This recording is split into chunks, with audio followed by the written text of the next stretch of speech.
So physical science के बाद अब बारी है आपकी हिस्ट्री सब्जेक्ट की। जैसा हमने आपको फिजिकल साइंस में एक ऐसा सजेशन दिया है जहां से क्वेश्चन 110% एग्जाम में आने ही वाले हैं, उसी तरीके का सजेशन मैं लेकर के आया हूं आपके हिस्ट्री के लिए। एंड हिस्ट्री में यहाँ पर मार्क्स वेरिएंट्स बहुत ज्यादा है, एमसीक्यू तो सभी में है। लास्ट की वीडियो के लिए बहुत सारे स्टूडेंट्स बोल रहे सर आपने फिजिकल साइंस में एमसीक्यू नहीं बताया। सो बेटा जो चीजें मैंने बताई है, जो टॉपिक्स आपको बताए गए उसको अच्छे से पढ़ो, एमसीक्यू उसी के अंदर से बनेंगे। और एमसीक्यू के लिए आपको बेसिकली कंसेप्ट की क्लैरिटी होनी चाहिए। मैं आपको कितने भी एमसीक्यू दे दूं, गारंटी नहीं कि वहां से एमसीक्यू आएंगे, क्योंकि एमसीक्यू के लिए आपको बेसिक कंसेप्ट पकड़ना होगा। उसके लिए वो सारे टॉपिक्स जो वहां पर हैं, जो सारे क्वेश्चंस आपको उस सेशन में दिए गए हैं, उसको अगर आप अच्छे से कर लोगे तो एमसीक्यू आ जाएगा।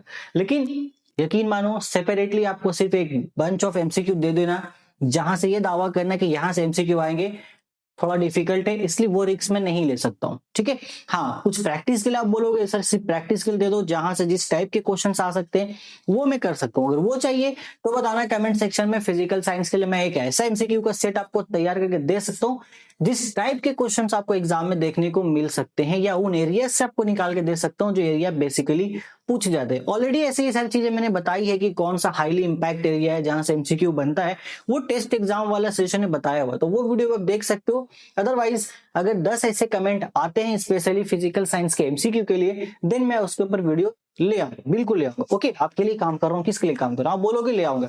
बाकी फिलहाल हम आज हिस्ट्री में बात करेंगे, तो हिस्ट्री में वही पैटर्न हमारे पास है, एमसीक्यू 2 मार्क्स, 4 मार्क्स और 8 मार्क्स, जिसमें सबसे ज्यादा बच्चे यहाँ पे परेशान हो सर 8 मार्क्स में क्या करें, 3 क्वेश्चन आता है, एक ही करना रहता है, कुछ ऐसा बता दो थोड़ा बहुत जहां से श्योर शॉर्ट हम 8 मार्क्स तो मिल ही जाए, वो कंफर्म हो जाए आराम से, ज्यादा उसके लिए नहीं सर दर्द लेना पड़े।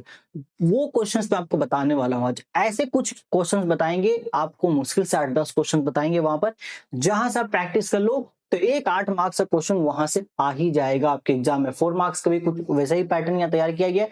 2 मार्क्स में कुछ अच्छे खासे क्वेश्चन है जो आपको अच्छे खासे तरीके से यहाँ पे याद करने होंगे। कुछ एमसीक्यूज आपके लिए लेकर के आया हूँ, मेनली 40 एमसीक्यूज है, बट ये मत समझ लेना कि ये 40 एमसीक्यू ही आपको करके आना, नहीं। ये वो एमसीक्यूज है ना, ये वो एमसीक्यूज है जिसने मेरा ध्यान बहुत ज्यादा खींचा है, क्योंकि रिपीटेडली रिपीट हो रहे हैं, एक ही एबीटीए में भी रिपीटेडली रिपीट हो रहे हैं, फिर वही क्वेश्चंस दूसरे सेट में भी, दूसरे बुक्स में भी रिपीट हो रहे हैं, दूसरे टेस्ट पेपर में भी। तो मैंने सोचा चलो ये 40 ऐसे एमसीक्यूज तो है जो बहुत ज्यादा रिपीट हो रहे हैं, इसका मतलब ये जो एरिया जहां से ये क्वेश्चन पूछ रहे हैं, यहां से रिलेटेड वो क्वेश्चन पूछेंगे, या हो सकता है इन 40 एमसीक्यूज में ही कुछ एमसीक्यू आ जाए एग्जाम में। तो वो खैर अब टोटली डिपेंड करता है हमारी लक के ऊपर, बट मुझे जो दिखा मैं यहाँ पे लेकर के आ गया। तो आइए एक एक करके डिस्कस करते हैं इसके अंदर क्या क्या चीजें हैं, कैसे आपको इस सजेशन को यूटिलाइज करना है, कैसे आपको ज्यादा इंपैक्टफुल मिलेगा इसका, मतलब कैसे ज्यादा इसका आप फायदा उठा सकते हो, उन सब चीजों को थोड़ा थोड़ा एक्सप्लेन कर देंगे। और ध्यान देना वीडियो में हर एक बताई हुई बात बहुत इंपॉर्टेंट होगी आपके लिए। कुछ जगह पर कुछ क्वेश्चंस को कैसे देखना है, क्यों कुछ जगह पे सिर्फ टॉपिक का नाम लिखा है मैंने, अब उस टॉपिक से कैसे कैसे क्वेश्चंस बन सकते हैं। एक ही क्वेश्चन के 3-4 वेरिएंट हो सकते हैं, तो 3-4 क्वेश्चंस नहीं है, बेसिकली वो एक ही क्वेश्चन है, पूछने का तरीका अलग अलग है। तो वो सब बताने वाला हूँ। कॉपी कलम लेके बैठो, ये पीडीएफ आपको मिल जाएगा टेलीग्राम चैनल के ऊपर। जाना है आपको टेलीग्राम चैनल से डायरेक्ट अपना पीडीएफ डाउनलोड कर लेना, बट ये वीडियो शुरू से लेके एंड तक देख लेना, उसके बाद जाना, अदरवाइज आप वो चीज मिस कर जाओगे जो इस पीडीएफ के अंदर नहीं है। ओके ठीक, तो बिना किसी और इंतजार के वीडियो को शुरू करते हैं। मेरा नाम है आमिर, आप सभी का स्वागत आपके प्यारे से यूट्यूब चैनल मॉडर्न पढ़ाई के ऊपर। Let's begin the video. सब कुछ माध्यमिक से रिलेटेड। ओके सो सबसे पहले हम बात करते हैं यहाँ पर एमसीक्यू। एमसीक्यू मैंने आपको बता दिया, कुछ ज्यादा हम खास करेंगे नहीं है, मैंने दे दिया यहाँ पे 40 एमसीक्यू उसका यहाँ पे सेट है, इसको आप यहाँ पर देख लेना एज इट इज, आप यहाँ पे चीजों को लेके चलना, ठीक है, इसमें ज्यादा कुछ नहीं देंगे। हाँ ये इंटरेस्टिंग बात ये है कि इसमें आंसर्स भी दिए गए, 4 ऑप्शन नहीं लिखे मैंने, बहुत टाइम जाता है उसमें, डायरेक्ट क्वेश्चन डायरेक्ट आंसर, आप क्वेश्चन आंसर डायरेक्ट याद कर लो। 40 पीस आपको यहाँ पर दिए गए, वो 40 पीस में आपको उम्मीद है कुछ क्वेश्चन तो आ ही जाएंगे यहाँ पर। और ध्यान देना ये याद करते हुए कि किस एरिया से पूछा है, कौन से टॉपिक से ये बनाया गया है, जिस टॉपिक से बनाया गया है उस टॉपिक को भी आपको अच्छे से ध्यान देना। जस्ट फॉर एग्जांपल मैं बता रहा हूँ, हु लेड चिटागोन आर्मोरी रेड, तो ये कहां से, सूर्य सेन से रिलेटेड, सूर्य सेन ने लीड किया था, तो पहाड़ तले यूरोपियन क्लब पे जो अटैक हुआ था वहां से ये क्वेश्चन बनाया गया है।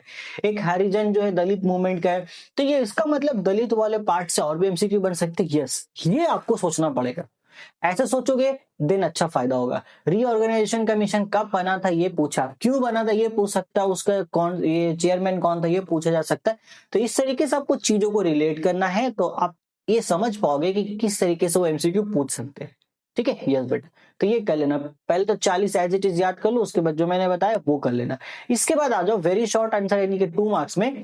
यहाँ पे चैप्टर वाइज चीजें नहीं है, यहाँ पे डायरेक्ट पूरा फुल कंटेंट आपको दिया है मैंने। और टोटल अगर मैं बात करूं तो टोटल पूरे आपको 8 चैप्टर से निकाल करके 56 ऐसे मुझे मिले हैं 2 मार्क्स से क्वेश्चन, जो बहुत ही ज्यादा यहाँ पर इंपॉर्टेंट है।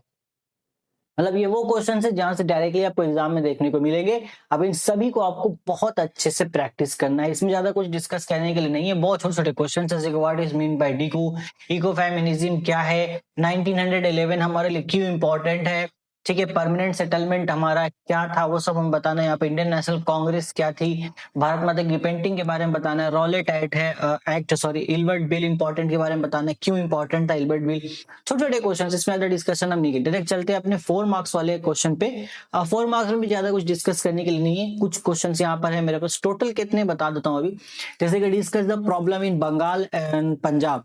तो बेसिकली रिफ्यूजी प्रॉब्लम जो हमारे इंडिया में थी, तो इंडिया डायरेक्टली बोल के ही पूछते हैं कि इंडिया में क्या थी, बट हम लोग ना वेस्ट बंगाल से हैं और रिफ्यूजी का प्रॉब्लम बेसिकली 2 स्टेट में ज्यादा हुआ था, एक बंगाल के और एक हमारे पंजाब में, क्योंकि पंजाब वहां कश्मीर के बॉर्डर से टच करता है एंड हमारा बंगाल या बांग्लादेश के बॉर्डर से टच करता है। तो अभी भी आप देखोगे बहुत सारी चीजें जो होती हैं तो वो होती रहती है मुश्किल। बहुत सारे बंगाल में, हमारे वेस्ट बंगाल में यकीनन बहुत सारे बांग्लादेशी हैं, नो डाउट, और भाई बहुत सारे पाकिस्तानी भी है क्योंकि वो उधर से घुस रहे हैं। तो एक गुजरात भी हमारे पास है।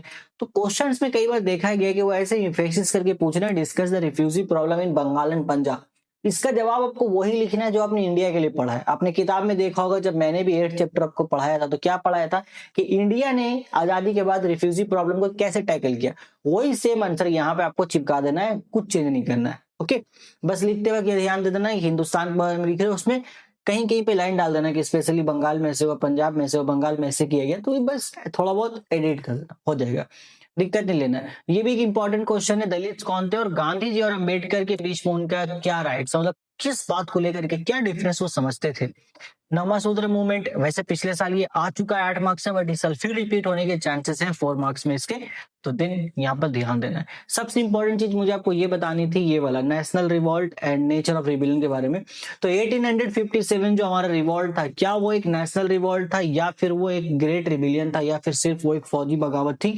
इन 3 चीज पे ज्यादा डिस्कशन चल रहा है। पूछ सकते हैं आपसे, क्या नेशनल रिबेलियन को हल से बोलो ना, can the great rebellion be called national revolt. क्या 1857 ग्रेट रिबेलियन का मतलब 1857 का रिवॉल्ट, तो क्या 1857 की बगावत को हम जंग आजादी कह सकते हैं या ऐसे कौम परस्ती की अमर तहरीक कह सकते हैं, ऐसा वो सवाल आपसे पूछ लेंगे।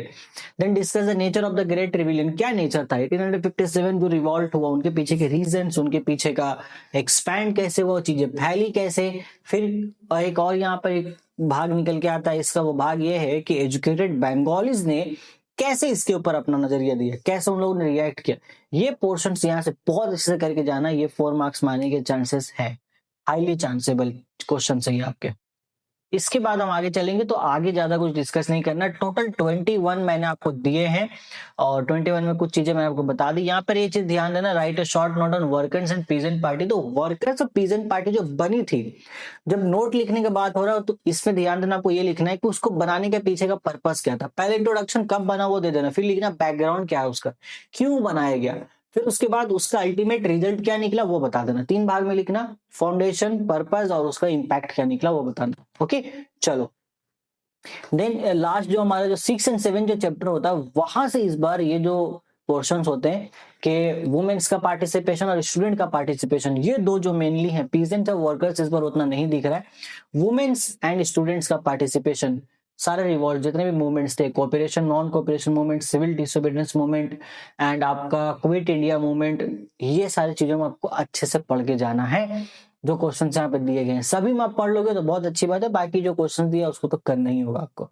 एंड वुमेन्स हिस्ट्री का इंपॉर्टेंस चैप्टर 1 से है, चैप्टर 1 से बहुत इंपॉर्टेंट है। जीबनार झारपाता भी यहीं से है, चैप्टर 1 का ये देख लेना आपको। अब ये मेन इंपॉर्टेंट चर्चा पे हम लोग जाके 8 मार्क्स, तो 8 मार्क्स में ये क्वेश्चन आने के चांसेस हैं। Briefly discuss the nature and character of great rebellion, तो आप कर लोगे तो ये 4 मार्क्स 8 मार्क्स दोनों में आने के चांसेस है। और जब इसको आप करोगे तो नेचर और कैरेक्टर दोनों आपको करना है, ये दोनों को सेपरेटली पूछा जा सकता है, जो मैंने बताया आपको अच्छे से, मतलब इसके ऊपर देख लेना। ऑलरेडी चैप्टर 4 का 1 शॉट अवेलेबल है, जाइए देखिए और पुराने लेक्चर से देखोगे तो 1857 रिवॉल्ट के ऊपर एक स्पेसिफिक लेक्चर मिल जाएगा आपको। हालांकि थोड़ा पुराना होगा लेकिन कंटेंट पुराना नहीं है, कंटेंट में दम है अभी भी। अब देखो जाके मजा आएगा। मैं सभी का लिंक आपको प्रोवाइड करने की कोशिश करता हूँ डिस्क्रिप्शन में, अदरवाइज आप सर्च कर लेना 1857 रिवॉल्ट बाई मॉडर्न पढ़ाई, तो वहां पे आपको मिल जाएगा मेरे नाम से, ठीक है। इसके अलावा ये मैंने बोला एंटी पार्टीशन ऑफ बंगाल जो था स्वदेशी मूवमेंट में, इनमें यहाँ पर वुमेन का क्या रोल था ये आपको बताना है, बहुत इंपॉर्टेंट है। एंड वुमेन का रोल सिविल डिसोबीडियंस मूवमेंट, अब वुमेन का role quit India movement, and discuss the role of students in anti partition, and discuss the role of यहाँ पर क्या है वर्कर्स क्लास सिविल डिसोबीडियंस। ये आपको लगेगा कि सर एक ही तरीके का सवाल रिपीट हो रहा है, यस। ये जो 2 से 4 है और ये जो हमारे पास 6 और 7 जो क्वेश्चंस हैं ये लिंक है। यहाँ पर ये डिसीजन लेना बहुत मुश्किल हो पा रहा है वो क्या पूछेंगे 8 मार्क्स में या 4 मार्क्स में, लेकिन ये है कि वो कंबाइन पूछ सकते हैं। या तो वो पूछ लेंगे वुमेन का सिविल डिसोबीडियंस मूवमेंट और नॉन कोऑपरेशन, या सेपरेटली वो सिर्फ क्विट इंडिया मूवमेंट का पूछ लेंगे, या फिर स्टूडेंट का वो पूछ सकते हैं कि सिविल डिसोबीडियंस मूवमेंट में उन्होंने क्या पार्टिसिपेशन किया, या वर्कर्स का। ये आपको सारे ही करने पड़ेंगे, इसमें से किसी को भी छांटना बहुत मुश्किल है, ठीक है, नहीं छाट सकता हूं मैं। देखने के बाद ये बहुत रिपीट हो रहे हैं तो इसको छाट पाना मुश्किल है, इतना आपको करना पड़ेगा यहाँ पर। बाकी कुछ और क्वेश्चन है यहाँ पर बहुत ज्यादा इंपॉर्टेंट क्वेश्चन की बात करें, देखो यहाँ पे 2 क्वेश्चन ज्यादा इंपॉर्टेंट है। ये एक तो 1 नंबर मैंने बता ही दिया आपको, 1 नंबर एक है, फिर ये 10 नंबर अब बहुत इंपॉर्टेंट क्योंकि यहाँ पे लालन फकीर का जो है उसके बारे में आपको बताना है। ये बहुत ही ज्यादा दिखा, मतलब इस बार इसके ऊपर इतना focus, I don't know why, क्यों है नहीं ये पता नहीं, बट ये क्वेश्चन आने के चांसेस हाई प्रोबेबल। तो लालन फकीर के बारे में जितनी भी जानकारी आपकी किताब में है, उनकी पैदाइश, उनका वर्क, उनका इम्पैक्ट क्या उन्होंने किया, कैसे के सब का सब आपको पता होना चाहिए, क्योंकि अगर 8 मार्क्स में लिखने आया तो आपके पास कमी नहीं होनी चाहिए इन्फॉर्मेशन की। फिर 13 नंबर क्वेश्चन भी बहुत इंपॉर्टेंट है कि analyse the role of leftists in the anti colonial movement, उन्होंने कैसे क्या किया, लेफ्टिस्ट्स का पूरा रोल वो दिखाना है। बाकी यहाँ पर Raja Ram Mohan Roy and Henry Louis Derozio का रोल आपको यहाँ पर स्टडी करना है। ये दोनों को कंबाइन मिक्स करके पूछेंगे, सिंगल नहीं पूछेंगे। अगर 8 मार्क्स में आता है दोनों को कंबाइन कर देंगे तो 8 मार्क्स का क्वेश्चन बनेगा, अदरवाइज सिंगल पूछेंगे तो 4 मार्क्स में आ जाएगा। राजा राम मोहन रॉय का क्या रोल था सोशल रिफॉर्मिस्ट में, तो जब आपको ये सवाल पूछे कि सोशल रिफॉर्म मूवमेंट के बारे में बताओ, यहाँ पर बच्चे कंफ्यूज होते हैं क्या लिखे, क्योंकि राजा राम मोहन रॉय की जो रोल है, उनका रोल तो इंग्लिश एजुकेशन को प्रमोट करने में भी है, बट वो चीज यहाँ पे नहीं लिखना। अनटिल अनलेस आपसे सवाल में ये ना पूछे कि वेस्टर्न एजुकेशन को प्रमोट के बारे में बताओ, तक आप वो पोर्शन मत लिखना।